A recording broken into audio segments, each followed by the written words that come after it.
जैसे ही भगवान यमुना जी पहुंचे, कंस के एक राक्षस ने बगुला का भेष बनाकर भगवान को चोंच से मारना शुरू कर दिया।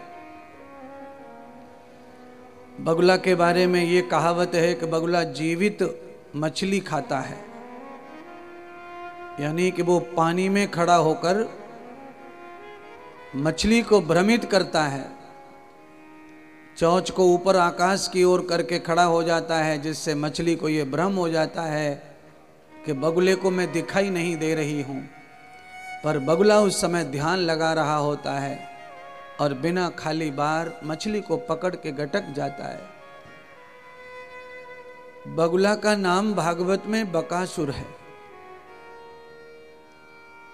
ये देखने में दूध जैसा है, पर इसका खोटा कर्म बहुत काला है। इसलिए यावती तस्य धर्मम न वेदो भगतः, अर्थात ऐसे कुछ भगत भी संसार में होते हैं। कैसे भगत? बगुला भगत। बगुला भगत किसको कहते हैं आप खुद ही समझ जाओ, मैं काहे को बताऊं ज्यादा। दारू पीवे, गुटखा खावे, अंडा खावे और मंदिर जावे, ये बगुला भगत है। ऐसे भगत का क्या होता है? तो भगवान ने गर्दन मरोड़ के पानी में फेंक दिया बगुला को, शांति दे दी, किनारे की अपवित्रता को समाप्त कर दिया और कंस के भेजे हुए एक राक्षस को समाप्त कर दिया। तत्वं गृहतो पंथ मूलः।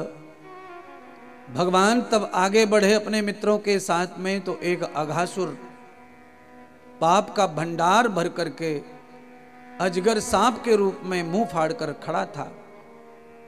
भगवान के मित्रों ने कहा, कृष्ण तुम तो बहुत पैसे वाले हो और हम तो बड़े गरीब घर के, तुम्हारी वजह से वृंदावन गोवर्धन देखने को मिला और आज मौका है, सामने बड़ी गुफा है, इस गुफा का हमें दर्शन कराओ। तो मेरे परमात्मा शिक्षा देते मित्रों को, अरे मित्रों, जिस स्थान के बारे में अपने को जानकारी ना हो उस स्थान पर हमें ज्यादा घूमना नहीं चाहिए। अरे भाई, हमने सुना ही तो है कि वृंदावन में ऋषि मुनि और गुफाओं में भजन करते हैं, पर इस गुफा के अंदर कुछ हुआ तो खतरा भी हो सकता है, मित्रगण नहीं माने। भगवान ने कहा तुम्हारी जैसी मर्जी, मैं तो एक ही बार रोकता हूं किसी को। इसीलिए आप सब लोग कथा को समझने का प्रयत्न करना। कुछ लोग सवाल खड़े करते हैं कि भगवान ही जब सब कुछ करता है तो भगवान फिर पाप क्यों होने देता है, भगवान ही अत्याचार क्यों होने दे रहा है। तो ये भागवत कहती है कि भगवान ने अपने मित्रों को रोका कि इसमें मत जाओ, पर मित्र नहीं माने तो भगवान को उनकी इच्छा पूरी करनी पड़ी। अंत में मित्रों ने उसका परिणाम भोगा। एक बार भी किसी काम को करने के लिए अंदर से मना आओ, वो काम कभी मत करो, उसे रुक जाओ। भगवान ने रोका है, ऐसा मान लो।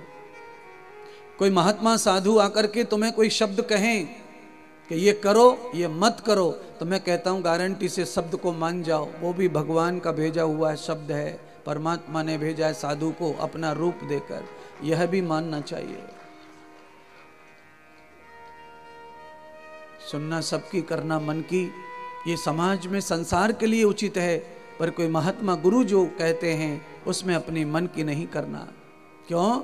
गुरु बनाने का मतलब ही होता है कि हम मन से, तन से, धन से भगवान के हो गए, गुरु के हो गए। अब वो जिस रास्ते अपने को चलाएंगे अपन उस रास्ते पे चलेंगे, क्योंकि उससे ज्यादा अनुभव हमको तो नहीं है रास्तों का। पर ऐसे शिष्य ज्यादातर नहीं हैं जो गुरु के बताए रास्ते पर चलें। पैर तो पूजते ही लोग, दक्षिणा तो देते ही लोग, पर गुरु के द्वारा गढ़ा हुआ जो मार्ग है उस पर नहीं चलते हैं, अपने मन का जीवन जीते हैं सब। तो उसकी वजह से बीच बीच में परिणाम भी खराब आते हैं, दुख भी आते हैं, संकट भी आते हैं। एक बार मंत्र डाल लिया कान में और माला पहन ली तो तन मन गुरु का हो गया, ये मूड गुरु का, यानी ये बुद्धि भी गुरु की हो गई। वो जहां बिठा दे वहीं बैठ जाओ, जहां चलाएं वहां चल पड़ो, जो कहें वो करना शुरू कर दो उसमें। लेकिन परंतु क्या क्यों नहीं करना, तो उसके परिणाम देख लेना। तुम्हारे परिणाम कहाँ तक चले जाएंगे तुम सोच भी नहीं सकते, वहां तक तुम्हारी जिंदगी चली जाएगी। सदगुरु भगवान श्री सुखदेव कहते हैं, राजन जैसे ही ग्वालवाल गुफा में घुसे, यानी कि उस अजगर के मुख में उसने मुंह बंद कर लिया, अब तो वो लेट मारने लग गया। अब लेटे तो अंदर पेट में सब गिरे मरे, धाड़ धूड़ हो वे, रो में फिप्या में, चिल्ला में चीखे। पर सबसे बढ़िया बात क्या, सबसे बढ़िया बात कि उनके साथ में कृष्ण थे, भगवान थे। भगवान ने अपने मित्रों के पापों का परिणाम उन्हें भोगने दिया। 6 महीने तक भगवान ने मदद नहीं की। कभी कभी भक्तों पर रात दिन जो भगवान का करते हैं उन पे भी संकट बड़ा आ जाता है और कई महीनों तक पीछा नहीं छूटता उस संकट से। तो भगवान कभी कभी दंड भोगने के लिए भगत को छोड़ देते हैं अपने आप से, साथ रह के भी साथ नहीं देते। क्यों? भुक्तव्यम पापम विनश्यति, पाप का नाश पूरी तरह तभी होता है जब वो भोग में आ जाए। हवन से, पूजा से, पाठ से, गंगा से, कथा से पाप का सर्वत्र नाश नहीं होता है, पाप केवल शांत हो जाते हैं। समय आने पर पाप फिर जागृत हो सकते हैं, पर जब आप पाप का भोग लेते हैं तो पाप पूरी तरह नष्ट हो जाता है। तो परमात्मा की भक्ति करने वाला कोई भी प्राणी जो रहता है, परमात्मा उसे थोड़ा बहुत दुख दें तो परेशान नहीं होना चाहिए और अपने ऊपर लेना चाहिए कि मेरे कर्मों का फल है, जैसे अनेक भक्त पहले लेते आए हैं।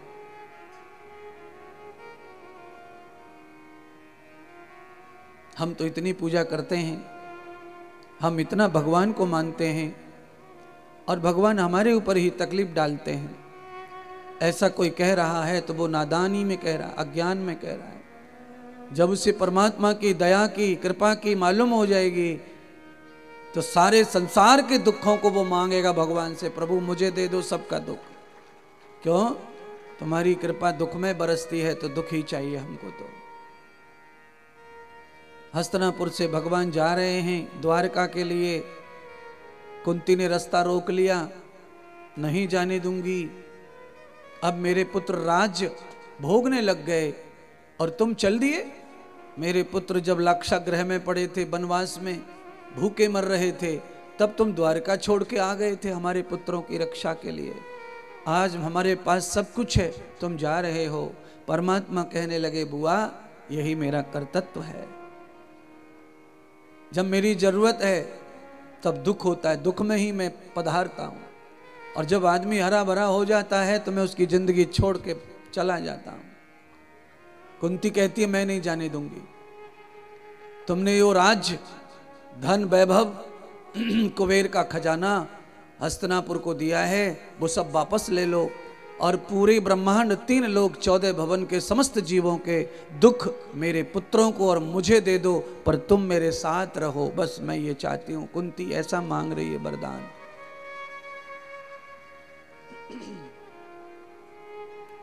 तो इन कथाओं से प्रेरणा मिलती है। भगवान साक्षी कभी आ जाएं तो क्या मांगे परमात्मा से? तो ये पंडाल में तो कोई दुख मांगेगा नहीं भगवान से। यहाँ तो कोई ऐसा बैठा नहीं है कि कहेगा दुख दे दो, दुख दे दो, और मेरे सब सोना चांदी सब पड़ोसी को दे दो। ऐसा कोई नहीं कहेगा। नहीं कहेगा तो चिंताओं से मुक्त भी नहीं होगा। अर्जुन ने भगवान कृष्ण से पूछा, परमात्मा ये सारी दुनिया ये कहती है कि मैं आपके बड़ा निकट हूं, क्या मैं आपके निकट हूं? क्या मैं ही आपका परम भक्त हूं? परमात्मा ने कहा कि हाँ तुम परम भक्त तो हो, पर ये बताओ, मैंने कभी नहीं पूछा, आज पूछता हूं अर्जुन से, तुम बताओ तुम्हें ऐसा लगता है कि नहीं अंदर से कि तुम मेरे भक्त हो? तो कहा मुझे तो लगता है, पर मैं आपसे जानना चाह रहा था। तो भगवान ने कहा मैं बता दूंगा कि तुम मेरे कितने भक्त हो, पहले ये बताओ कि तुम मेरे लिए क्या कर सकते हो। अर्जुन ने कहा, मनसा वाचा कर्मणा, मन से, वचन से, कर्म से, सपन में या वास्तव में मैंने दुनिया में कोई भी अच्छा कर्म किया हो और उसका पुण्य मुझे मिला हो, मैं सारे पुण्य परमात्मा हे कृष्ण आपके चरणों में अर्पण कर सकता हूँ, एक भी पुण्य के बगैर मैं रह सकता हूँ, आपको संपूर्ण पुण्य दे सकता हूँ। तो भगवान ने कहा जो भक्त मुझे अपने किए कर्मों के पुण्य दान करता है, मैं उसके सारे पाप नष्ट कर देता हूँ, उसके पाप भी मैं साथ में ले लेता हूँ। या तम दर्शनम पुण्यम भवंताम। आज पंडित जी यज्ञ करवा के जब संपन्न कर रहे थे तो उन्होंने पीछे यजमानों से कुछ करवाया था। तो उस पीछे वाले कार्यक्रम में यजमान का जो पुण्य होता है यज्ञ का, वो भगवान को ही अर्पण किया जाता है। और जब हम भगवान को किया हुआ यज्ञ का पुण्य समर्पित कर देते हैं, तब भगवान हमारे पापों को नष्ट करते हैं। अगर पुण्य हवन का हम अपने पास रखें तो पाप भी हमें अपने पास ही रखना पड़ेगा। जब हम भगवान को अपने कर्म का फल दान करते हैं पुण्य के रूप में, तो पाप परमात्मा हमसे छिना लेते हैं, फिर पाप हमारे पास नहीं छोड़ते। इसीलिए कर्म का, पाप का नष्ट होना यज्ञ से संभव हो जाता है, कथा से संभव हो जाता है। और सुनिए, भगवान के पास में जितना पुण्य सुरक्षित है उतना हमारे पास नहीं है। हम हमारा पुण्य हमारे पास रखते हैं, कभी कभी विपत्ति में वो पुण्य हमारे काम नहीं आएगा, ध्यान रखना। पर परमात्मा के पास तुम्हारा पुण्य जमा है तो मैं कहता हूं हाईवे पर कितनी भी स्पीड में तुम्हारी गाड़ी पलटा खाएगी, भगवान के पास का पुण्य उस समय काम आएगा। जिस समय तुम्हें सुध बुध नहीं होगी, तब भगवान का पुण्य तुम्हें दान किया जा रहा होगा और तुम्हें सारा जीवन वापस दिया जा रहा होगा।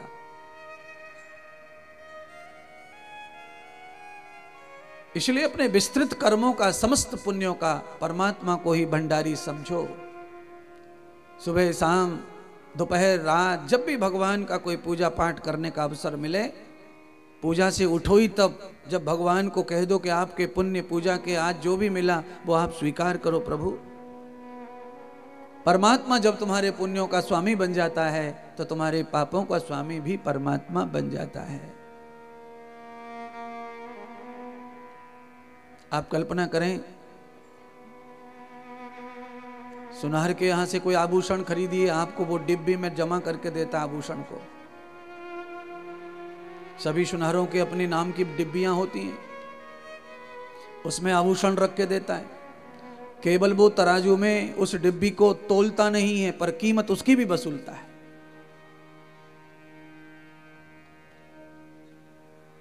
क्योंकि वो डिब्बी बनी तो पैसों से ही है, तो वो तो पहले से ही उसमें कनेक्ट कर लेता है, जोड़ लेता है सारे हिसाब में कि 40 रुपए का बॉक्स है, इतना इतना इतना इतना ऐसा ऐसा हो गया। अब बॉक्स में बहुत ज्यादा वजन होता है, आभूषण में बहुत कम वजन होता है। पर जिस प्रकार से आभूषण के साथ में बॉक्स फ्री है, ऐसे ही भगवान को जब हम पुण्य दान करते हैं तो पाप फ्री में भगवान के पास चले जाते हैं। उनको भगवान तौलते नहीं हैं, अंतुलन धारण कर लेते हैं। आपका क्षणिक सा पुण्य हो, बड़ा सा पाप खत्म कर देते हैं परमात्मा। देखिए, 10 बाई 10 का गुब्बारा हो, उस गुब्बारे को फोड़ने के लिए 10 बाई 10 की कील जरूरी नहीं है, एक छोटा सा कांटा ही काफी है। इतने बड़े गुब्बारे को फोड़ने के लिए एक छोटी सी खिला, एक छोटा सा सुई का नोक काफी है। ऐसे ही परमात्मा जब कृपा करते हैं तो आपका छोटा सा पुण्य पहाड़ जैसे पाप को नष्ट कर सकता है। पुण्य में इतनी ताकत है, पर वो भगवान के हाथ में होना चाहिए। गुब्बारे को फुलाने में टाइम लगता है, उसकी हवा निकालने में टाइम लगता नहीं है, क्षणक में निकल जाती है। आदृश्यम षष्टमासश्च द्रवते पाप विनश्यति। भगवान 6 महीने तक पाप नष्ट करते रहे उनके सखाओं के। 6 महीने पेट में रखा अजगर ने, और एक बार अजगर पेट भर के निगल जाए तो 6 महीने भोजन नहीं करता। ये शास्त्र है, उसका विज्ञान है, भूगोल है। अजगर सो जाता है 6 महीने तक, फिर कोई भोजन नहीं करता है। 6 महीने हो गए अजगर को, मुंह नहीं खोला, पर अंदर क्या हो रहा है वो जरा सुनिए। अंदर ये नहीं हो रहा कि बचाओ बचाओ, अंदर ये हो रहा है हे कृष्ण बचाओ, हे कृष्ण बचाओ, हे कृष्ण बचाओ। और तुम कहेंगे हे मौसी बचाओ, हे मौसी बचाओ। मौसी के पहले से घुटना खराब है। अरे यार, तुम हंसते बड़े हो मेरे बातों पे, मैं तुम्हारी मौसी को नहीं कह रहा भैया।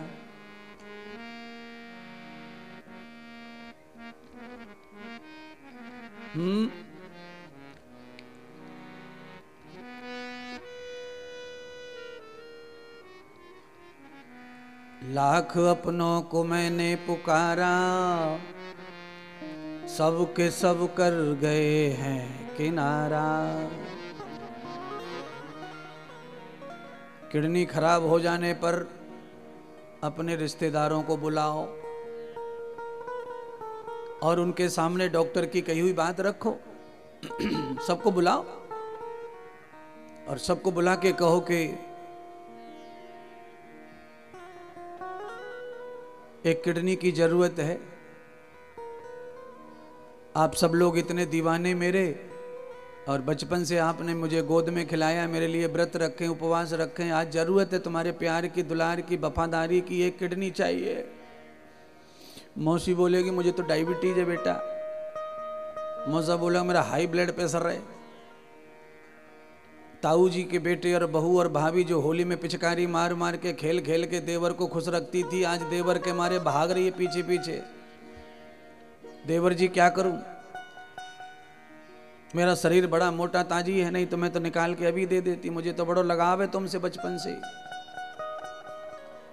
कुल मिलाकर के आप समझ गए होंगे मैं क्या कहना चाहता हूं। लाख अपनों को मैंने पुकारा, सब के सब कर गए हैं किनारा। जिस समय तू बचाने पे आए, आग पानी वो दरिया से भी बचाए।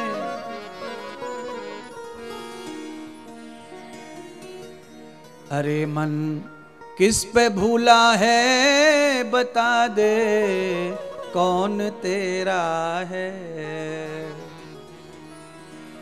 सभी हैं सुख के संगाती, तेरे माता पिता भाई। फकत जंगल में डेरा है, बता दे कौन तेरा है। अरे मन किस पे भूला है बता दे, कौन तेरा है। 22 साल के लड़के को लकड़ियों के बीच में पूरा घर होली की तरह जला के वापस आ जाता है, और एक की भी उंगली तक ना जलती साथ में महाराज। रोटी पकाते समय कभी कभी उंगली जल भी जाती है, पर चिता में ना किसी को भी चर्री लगती। ये है संसार और ये है अपनापन। बोलिए। अरे भाई, मर जाने के बाद 22 साल के बेटे में ऐसी क्या कमी आ गई है, तो उसे जल्दी से जल्दी भेज रहे हैं शमशान। क्या मतलब है इतना जल्दी फास्ट। लोग क्या बोलते हैं मालूम है, समझदार लोग क्या बोलते हैं गोपाल जी, समझदार जो बड़े बूढ़े आते हैं ना, होशियार चंद, वो क्या बोलते हैं, जितना घर में रखोगे उतना लुगाइयाँ रोएंगी, जितना जल्दी ले जाओगे उतना जल्दी रोना धोना बंद होगा। ये तो अब लौट के आना नहीं है, ज्ञान दे करके सफाया करते हैं। चलो हटो यहाँ से, भगाओ, ये बोझ है धरती पे सब। और जब वो नहीं मर रहा था तो उसके लिए प्लॉट की तैयारी, बंगले की तैयारी, उसके लिए फलानी यहाँ से लोन लेंगे, वहाँ से डाउन करेंगे, वहाँ से लोन करेंगे, यहाँ से काउन करेंगे, न जाने क्या क्या करेंगे। तुम कहाँ करेंगे फोन?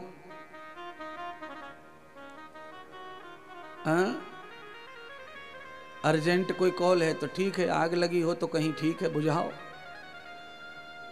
अगर फालतू में ही है तो कथा का आनंद ले लो, आखिरी दिन है मैया, कोई असर नहीं है भैया के ऊपर।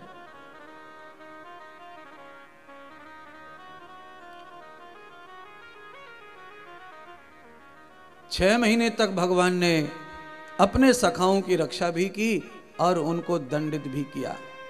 अंत में भगवान ने उस काल रूप अजगर का शरीर फाड़ दिया और सब मित्रों के साथ परमात्मा बाहर आ गए। यादृश्यम धनुरसुधा संख्यम।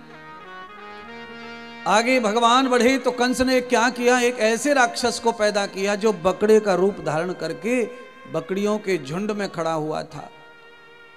बकरे को कामी माना गया है शास्त्र में, और वो अधिक कामी होने के कारण ज्यादा दिन जिंदा रहने का उसे अधिकार नहीं है, वो जल्दी से कट फट के खत्म हो जाता है। कामी बकरे ने भगवान के ऊपर प्रहार करने की योजना बनाई कि मैं सींग से इसका पेट फाड़ दूंगा।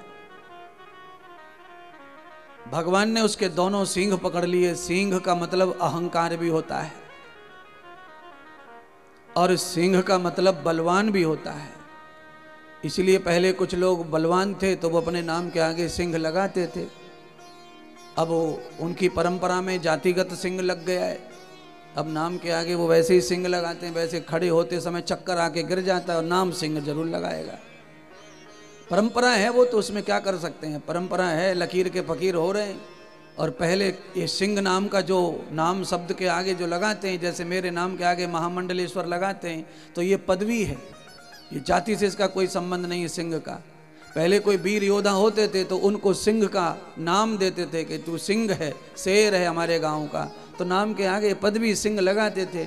अब धीरे धीरे वो सिंह जो है ऐसा घुसड़ गया कि निकल ही नहीं रहा नाम में से।